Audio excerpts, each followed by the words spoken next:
বাংলাদেশ নিয়ে মোদি বুঝে নেবেন এমন বিস্ফোরক মন্তব্য বাংলাদেশ নিয়ে করেছেন ট্রাম্প। এরপরে উঠেছে সমালোচনার ঝড়। মার্কিন প্রেসিডেন্ট ডোনাল্ড ট্রাম্প দ্বিতীয় মেয়াদে যুক্তরাষ্ট্রের প্রেসিডেন্টের দায়িত্ব নেওয়ার পর প্রথমবারের মতো ওয়াশিংটন সফরে গেছেন ভারতের প্রধানমন্ত্রী নরেন্দ্র মোদি। বৈঠক শুরুর আগে আন্তর্জাতিক গণমাধ্যমের মুখোমুখি হন দুই নেতা। এ সময় একে অপরকে আলিঙ্গন করেন এবং হাত মেলান ট্রাম্প মোদি। সেখানে দুই নেতা দ্বিপাক্ষিক সম্পর্কের গুরুত্বপূর্ণ বিষয় নিয়ে আলোচনায় অংশ নেন। হোয়াইট হাউসে অনুষ্ঠিত তাদের দ্বিপাক্ষিক বৈঠকের পর এক সাংবাদিক বাংলাদেশ প্রসঙ্গে ট্রাম্পের মতামত জানতে চান। 14 ফেব্রুয়ারি ভারতের গণমাধ্যম এনডিটিভি জানিয়েছে, বৈঠকের আগে সাংবাদিকদের সঙ্গে প্রশ্নোত্তরে উঠে আসে বাংলাদেশ প্রসঙ্গ।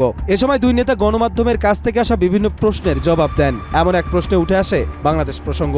এক ভারতীয় সাংবাদিক ট্রাম্পকে প্রশ্ন করেন, বাংলাদেশের বিষয়ে আপনার অভিমত কি? কারণ এটা স্পষ্ট যে বাইডেন প্রশাসনের আমলে মার্কিন ডিপ স্টেট বাংলাদেশ সরকার পরিবর্তনের সঙ্গে জড়িত ছিল। এমনকি মোহাম্মদ ইউনুসও জুনিয়র সরোসের সঙ্গে দেখা করেছিলেন। বাংলাদেশের বিষয়টি নিয়ে আপনার দৃষ্টিভঙ্গি কি? জবাবে ট্রাম্প বলেন, এক্ষেত্রে আমাদের ডিপ স্টেটের কোনো ভূমিকা ছিল না। এটা এমন একটি বিষয় যেটা নিয়ে প্রধানমন্ত্রী মোদি দীর্ঘদিন ধরে কাজ করছেন এবং সত্য বলতে শত শত বছর ধরে এই বিষয়টি নিয়ে কাজ চলছে, কিন্তু আমি এটা প্রধানমন্ত্রী মোদির হাতেই ছেড়ে দিচ্ছি। ট্রাম্প আরও বলেন, বাংলাদেশের ঘটনাক্রমের সঙ্গে যুক্তরাষ্ট্রের সংশ্লিষ্টতা নেই। আমি বাংলাদেশের বিষয়গুলো প্রধানমন্ত্রী মোদির হাতে ছেড়ে দিচ্ছি। এছাড়া ট্রাম্প ভারতকে অত্যাধুনিক যুদ্ধবিমান বিক্রির প্রস্তাব দিয়েছেন এবং দুই দেশের মধ্যে সম্পর্কের উন্নয়নের অঙ্গীকার করেছেন।